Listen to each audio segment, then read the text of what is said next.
If you're an author or plan to be one, get excited because this podcast is for you. Book Marketing Mentors is the only podcast dedicated to helping you successfully market and sell your book. If you're ready for empowering conversations with successful marketing mavens, then grab a coffee or tea and listen in to your host, international best-selling author Susan Friedmann. Welcome to Book Marketing Mentors, the weekly podcast where you learn proven strategies, tools, ideas, and tips from the masters. Every week, I introduce you to a marketing master who will share their expertise to help you market and sell more books. Today, my special guest is Bob Burg. He's the co-author of the international bestseller, The Go-Giver, which has sold over 1 million copies and has been translated into 30 languages. Between that and his other books, he's sold over 2 million books. Bob, it is such a pleasure to welcome you to the show, and thank you for being this week's guest expert and mentor. Thank you, Susan. It's always great to speak with you. It's been much too long. And I know. Can you believe it? We've known each other a long, long time, and we just don't get to speak as often as it would be. I know. You said it was like 30 years. I was like, oh my goodness, that's pretty scary, isn't it? It is very scary. We both had other lives at that point, I think. Exactly, yeah. But The Go-Giver has really just shot you up into stardom. You're a celebrity. I mean, it's just obviously an honor to have you on the show.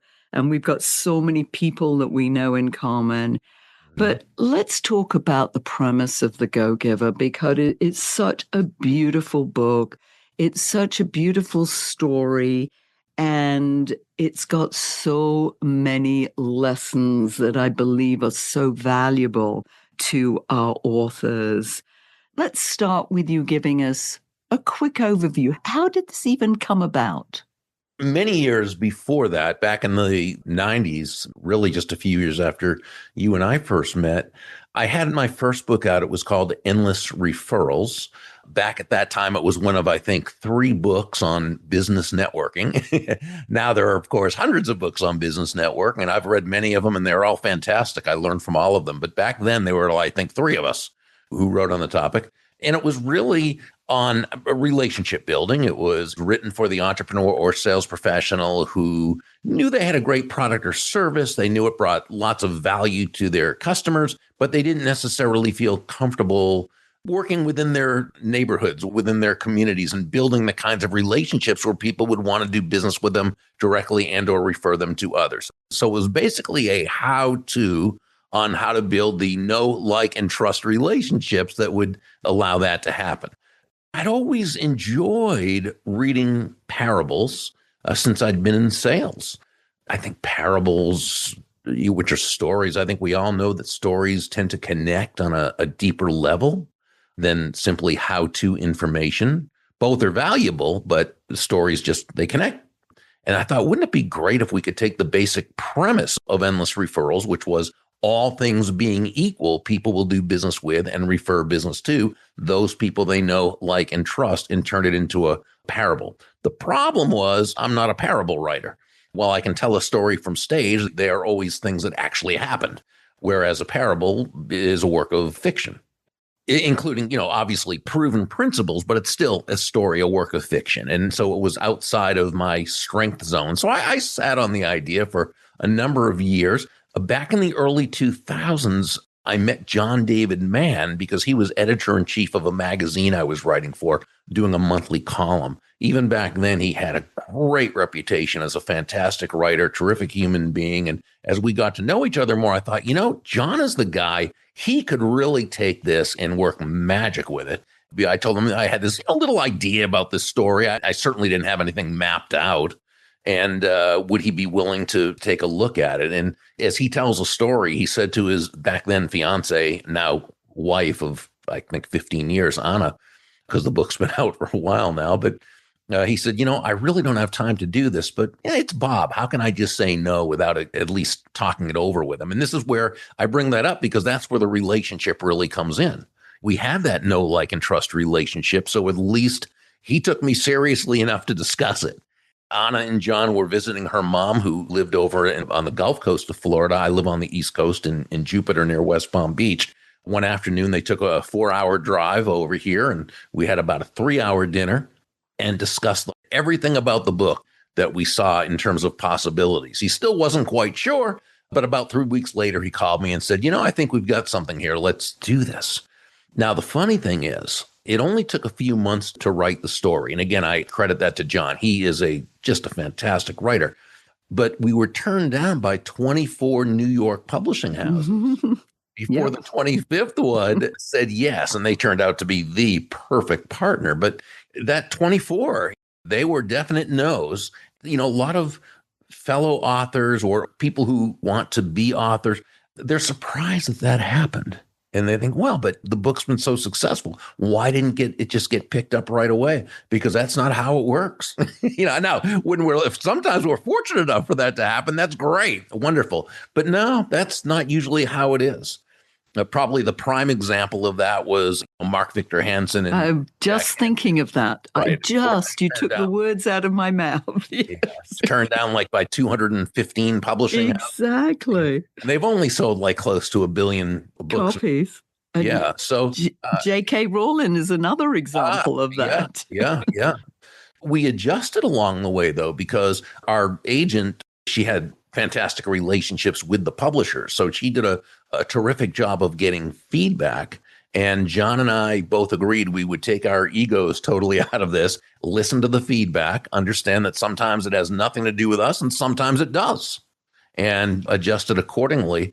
And again, some of those adjustments worked, and eventually Portfolio, which is an imprint of Penguin Random House, picked us up. Fantastic. And the rest is history almost. But let's look at some of these lessons, some of these principles that you have in the book, which are so valuable to anyone. But obviously, our listeners are authors, as you know. And I love the idea that success comes from giving more value than you expect in return.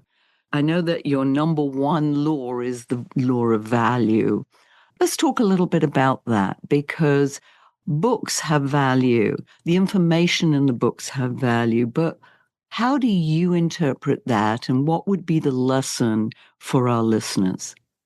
Let's look at it this way. If you have a book that has a selling price, and it will just name a round figure, $25, and somebody buys the book from you, let's say it's a book on, again, I'm just naming anything, on building a sound financial future, and they buy that book from you for $25, and they're able to put hundreds of thousands of dollars in their savings and investments that they never would have known how to do without your work. Well, you certainly gave them much more in value than you took in payment. So they profited greatly, and you profited because obviously the book did not cost you $25. So that's really the first law. We start there, but then it's the second law that I think brings it together a little bit more, because that's the law of compensation, which says your income is determined by how many people you serve and how well you serve them. You sold this book for $25, and let's just say that, again, depending upon who you published with, or whether you independently published, or whether you hybrid or whatever, that your profit on it was, we're just going to say $5. Okay. You made a profit of $5. But if you sell 100,000 books, well, now it's $500,000. I mean, it's really as simple as that in terms of understanding how the law of value works along with the law of compensation. It's combining exceptional value with significant reach. Which is so important with our authors, that reach, the impact. And then another law is that law of influence. Talk to us about that. Well, this one says your influence is determined by how abundantly you place other people's interests first. Now, let me qualify that, if I may, because it sounds a little counterintuitive when you first hear it. When we say place other people's interests first, we're not saying you should be anyone's doormat or a martyr or self-sacrificial in any way. Absolutely not at all. But it's as Joe, the protege and the go-giver, learned from several of the mentors in the story. And as you and I were talking about earlier, the golden rule of business is that all things being equal, people will do business with and refer business to those people they know, like, and trust. And there's no faster, more powerful, or more effective way of eliciting those feelings toward you in others than by genuinely moving from an I focus or me focus to an other focus, a focus on that person. In this case, a focus on your readers.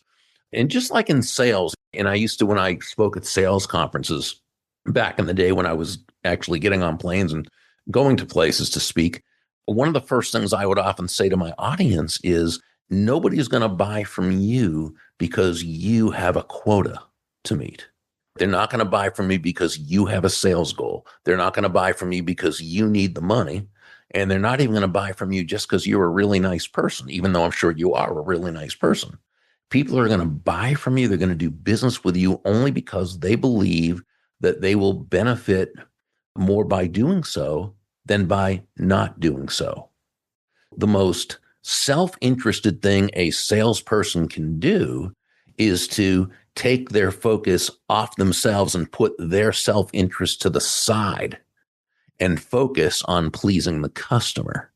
And it's the same with a book, right? We may love our book, but nobody's going to buy our book because we think they should buy it, or because we love the message, or because we would like to earn a nice income from it, or we have a sales goal from it.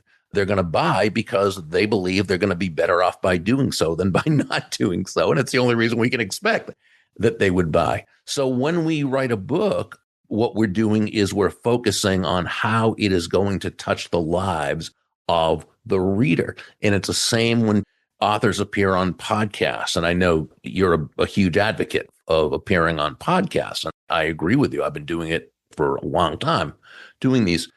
The host and listeners, they don't care about your book. They care about how it's going to touch the lives of the listeners and how the host is going to benefit by sharing that message. We need to always remember that it's never about us. I very rarely use always and never, right? Especially in one sentence. But we always have to remember it's never about us. It's never about us. Right. It's always about those who we are trying to serve. Yes, it's a great exercise. Whenever I find that I'm writing I'm like, no, let's turn this around and make it more reader-centric, reader-focused, as you say. And it's about them. Is what are they going to get about from it than what I'm going to give them? It's like, what's their benefit? I love that. There's another law. Authenticity. Now we know influence, authenticity. These are two words that get used so often now. They've become almost like trendy. But talk to us about that authenticity. Yeah. The law of authenticity says the most valuable gift you have to offer is yourself. And in the story, Deborah, one of the story's mentors, she shares an important lesson that she learned early in her career. And that was that all the skills in the world, the sales skills, technical skills, people skills, as important as they are, and they all are very, very important, they're also all for naught if you don't come at it from your true, authentic core. But when you do, when you show up as yourself day after day, week after week, month after month, people not only feel good about you, they feel comfortable with you, and they feel safe with you because they know who they're getting. And it's a very powerful element of human nature that we have a desire to understand our world. Consistency is very, very important. We crave consistency, and yet we live in a very inconsistent world, right? With very inconsistent people. So when you show up as yourself, it's very, very powerful. Now, that said, and I thought you brought up a great point about authenticity being such an overused word. I agree with you. And it's also, I think, been hijacked in a sense, especially since the proliferation of social media. Oh, it's almost like they're vying to prove that they're the most authentic people out there. And it's almost as though authenticity has now taken on the meaning of no boundaries. Just say, post, write, whatever, just whatever you want, whatever just comes to mind. It doesn't matter who you offend or what language you use or how you present yourself or insult people or whatever, because it's authentic. And I disagree with that. I don't see that as necessarily being authentic. It would be like the guy, Susan, who says, well, I have anger issues and I yell at people a lot. And if I were to act any differently, that wouldn't be authentic of me.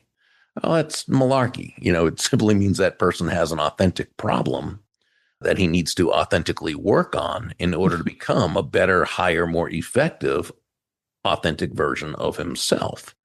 Really, I personally define authenticity simply as acting congruently with your values. And I think if we do that in our writing, in our speaking, in our podcast appearances, and the articles we write, I think then we're on the right track. But we need that's to stay. Beautiful. Yeah, our values, that those come into play. What's most important to us? Being nasty or angry at people, calling them names, if that's authentic, but is that part of your value system? You have to question that. So I think that's at the core of that. That's beautiful. And then our fifth law is the one of receptivity. Talk to us more about that one, because that one is also super important. The law of receptivity says the key to effective giving is to stay open to receiving.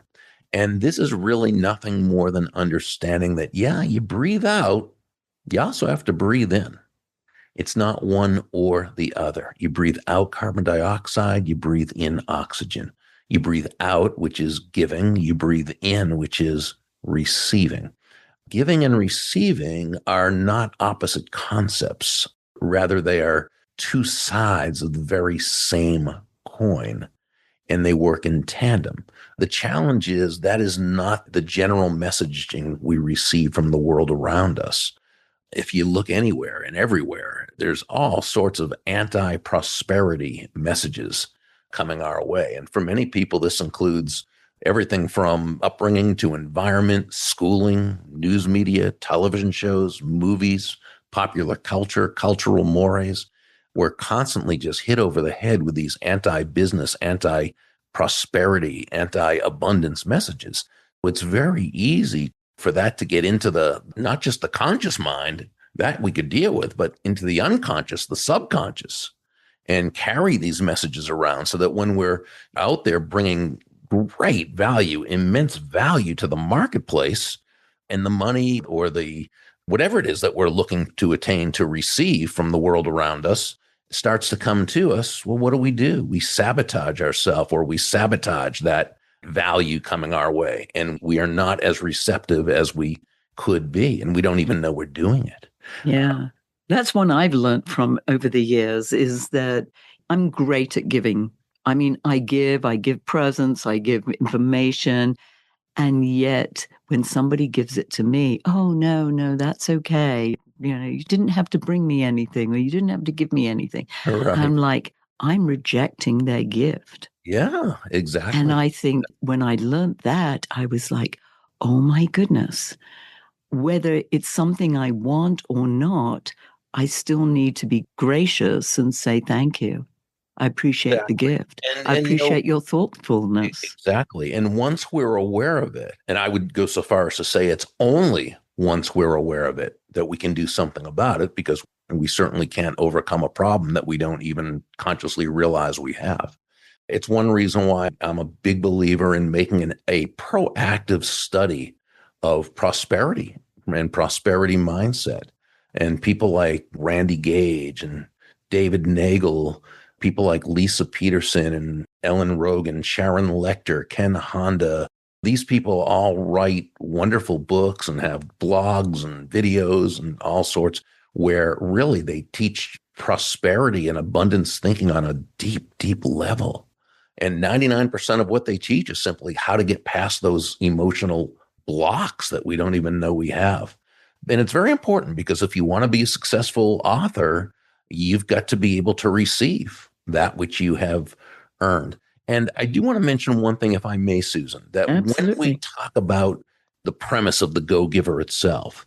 It's that shifting your focus from getting to giving. But when we say giving in this context, we simply mean constantly and consistently providing immense value to others. And really understanding that not only is doing that a more fulfilling way of conducting business, it is the most financially profitable way as well. Not for any kind of way out there, woo-woo, magical, mystical type of reason. Not at all.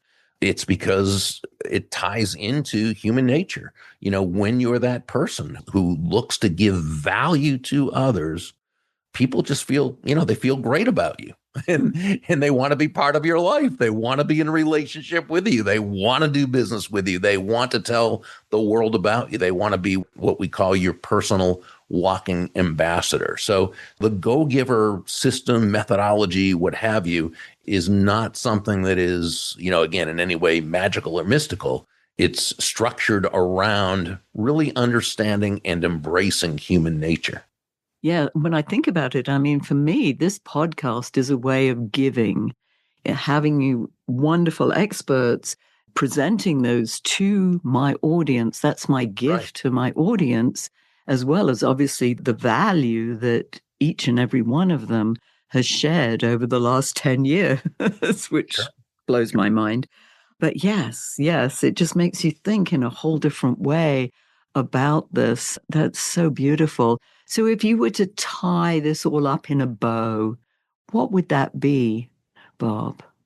I would say understanding that the value that you're providing others needs to be seen from their viewpoint, not ours, because value is always in the eyes of the beholder, right? Value can be defined as the relative worth or desirability of a thing, of something, to the end user or beholder. What is it about this thing, this product, service, concept, idea, book's message that brings so much worth or value to another human being that they will, in this case, buy the book and then want to do your, whatever your follow-up is, your coaching or whatever ancillary products or services you have.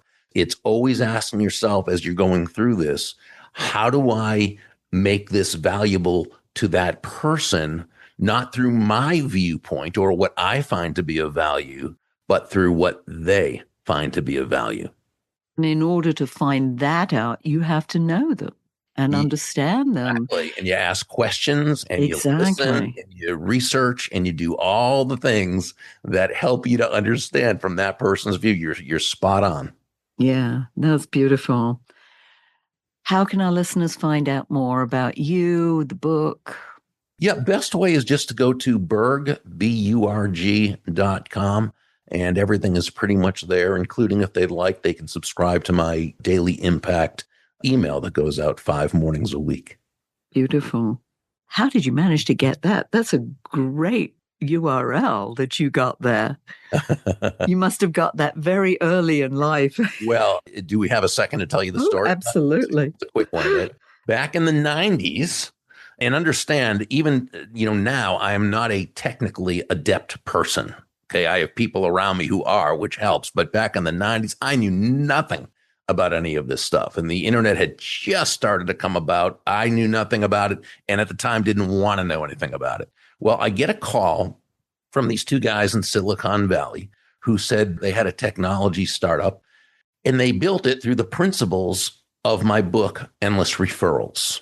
Okay. And I thought, well, how would you do that if you're because again, I didn't know anything about it. They said, well, no, it's still this, you teach the basic peer. It's still technology or not. It's still human to human. It's still all about the relationships, which of course turns out to be true. But at the time I didn't. So they said, we just wanted to give you a gift to thank you for all you've done for us through the book. And I said, well, thank you. What do you? And they said, well, we want to show you how to buy something called Burg.com. And I said, well, why would I want to buy something called Burg.com? And they said, just trust us in this case. You want this. I said, okay. So they walked me through the process. I got Burg.com, didn't think about it for another 3 years or so, 4 years. But boy, am I glad they called. Oh my goodness, what a beautiful gift. Right. And you accepted that gift. You see, this is your principles in action. It's beautiful. Bob, as you know, we always have our guests leave our listeners with a golden nugget. And I know you've given us so many golden nuggets, but what's one more? A mentor years ago said, if you want to make a lot of money in sales and business, and we could apply it to selling books and all the things that we do after the book is sold and so forth, he said, don't have making money as your target. Your target is serving others. Now, when you hit the target, he said, you'll get a reward, and that reward will come in the form of money, and you can do with that money whatever you choose. But never forget, he said, the money is simply the reward for hitting the target. It's not the target itself. Your target is serving others. And I think as long as we keep our focus on that target, we're 9 steps ahead of the game in a 10-step game. Talk about a golden nugget. That was several golden nuggets. Wow. Thank you. Really appreciate all of this, sharing that, being on the podcast. I mean, it was serendipity, as you know. We connected with a mutual friend. It's amazing how things work. And as you said, we've known each other for 30 years. I know. You know, even though we haven't necessarily been in contact all that time. But hey, we come back together and it's like, as if we've never been apart. Yes. It's really true. And I find that happens a lot with my friends from the National Speakers Association who, again, we can be in contact once every 5 or 10 or even 15 years. And yet you just pick it up as though it was yesterday. It was yesterday. Beautiful. Thank you so much again for sharing your wisdom. Oh, thank you, Susan. Thanks for all you do for so many of us. And thank you for having me on. What a joy. I appreciate that. And listeners, if your book isn't doing or selling the way you wanted or expected to, let's you and I jump on a quick call together to brainstorm ways to ramp up those sales, because you've invested a whole lot of time, money, and energy, and it's time you got the return you were hoping for. So go to bookmarketingbrainstorm.com to schedule your free call. And in the meantime, I hope this powerful interview sparked some ideas you can use to sell more books. Until next week, here's wishing you much book and author marketing success.